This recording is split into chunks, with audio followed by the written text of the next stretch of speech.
ஸ்தேவான் ஆண்டவராகிய இயேசு கிறிஸ்து பிறகு முதலில் இரத்த சாட்சியாக மரித்தவன். ஆண்டவராகிய இயேசு கிறிஸ்து உயிரோடு எழுந்து அப்போஸ்தலரோடு தேவனுடைய ராஜ்யத்திற்குரியவைகளை அவர்களோடு பேசி அநேகம் தெளிவான திருஷ்டாந்தங்களினாலே அவர்களுக்கு தம்மை உயிரோடு இருக்கிறவராக காண்பித்தார். பூமியின் கடைசி வரைக்கும் எனக்கு சாட்சிகளாய் இருப்பீர்கள் என்று சொல்லி பரலோகத்திற்கு எடுத்து கொள்ளப்பட்டார். எருசலேமிலே 120 பேர் கூடினார்கள்.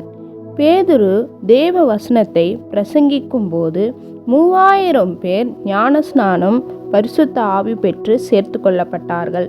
அதில் ஒருவராகத்தான் ஸ்தேவான் இருந்திருக்க வேண்டும்.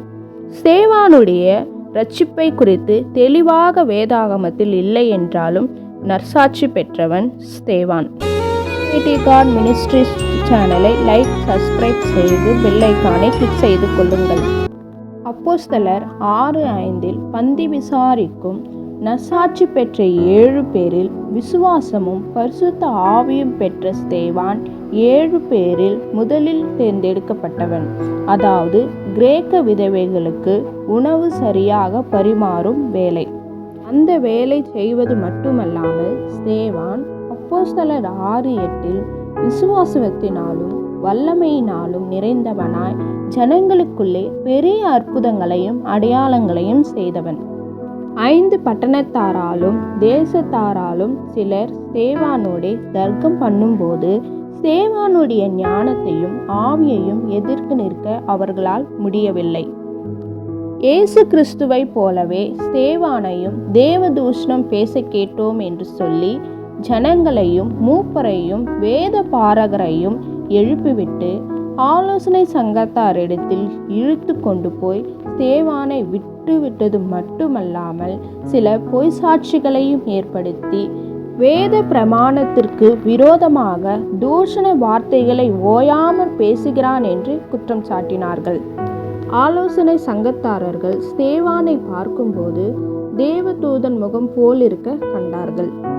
கொஞ்ச நேரத்தில் சாக போகிறோம் என்ற பயமும் அச்சமும் திகிலும் துளி கூட இல்லாமல் ஆபிரகாம் அழைக்கப்பட்ட முதற்கொண்டு மோசே ஜனங்களை வழிநடத்தின தரிசன வழியாகவே இயேசு வெளிப்பட்டார் என்று தைரியமாய் பிரசங்கித்தது மட்டுமல்லாமல் நீங்கள் அவருக்கு துரோகிகளும் கொலை செய்த பாதகர் என்று துணிச்சலோடு சொன்னான். அவர்கள் அவன் மேல் மிகுந்த கோபமடைந்து பல்லை கடித்தார்கள்.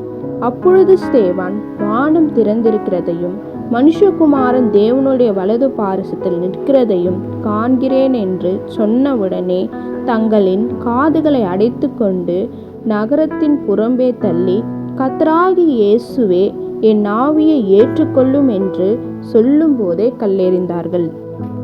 ஸ்தேவான் முழங்காற்படிட்டு இந்த பாவத்தை இவர்கள் மேல் சுமத்தாதீரும் என்று சொல்லி ஜீவனை விட்டான். சவுல் என்ற பவுலும் இதற்கு சம்மதித்திருந்தான். இதுவே இயேசுவுக்கு பிறகு முதல் இரத்த சாட்சி.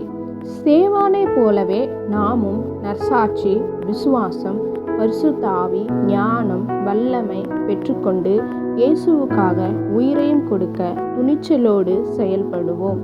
ஆமேன்.